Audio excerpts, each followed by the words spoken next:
Today we're learning how to divide, but with remainders, with a number left over. So do the same thing. We're going to divide 7 by 3.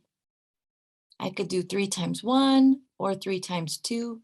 3 times 2 will get me close to 7 without going over.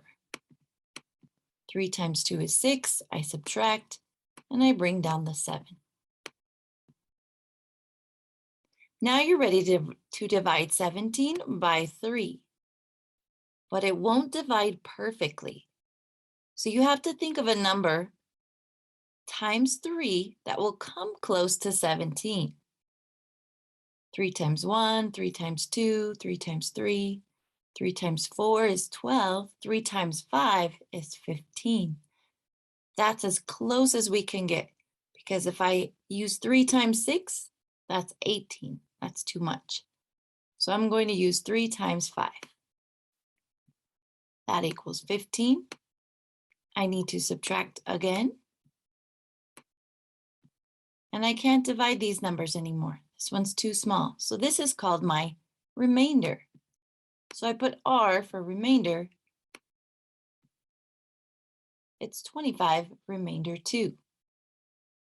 Now I can check my math and check 25 times 3. That equals 15. And then I can add 2. And that equals 77. So my answer is correct. Let's try one more.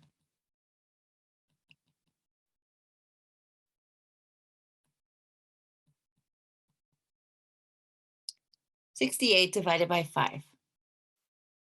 So same thing. I'm going to look at these two numbers. 5 times 1, 5 times 2.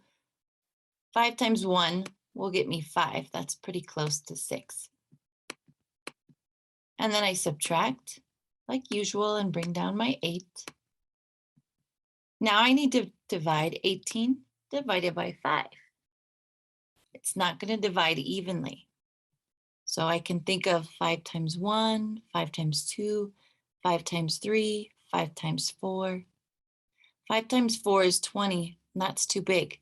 So I'll have to use 5 times 3. That equals 15. I subtract. It's too small, I can't divide that anymore, so that's my remainder, or my leftover. Remainder 3. I can check my math, 13 times 5. That equals 15. 5 times 1 is 5, plus 1 is 6. Now I can add my remainder of 3. 65 plus 3 equals 68. So yes, my answer is correct.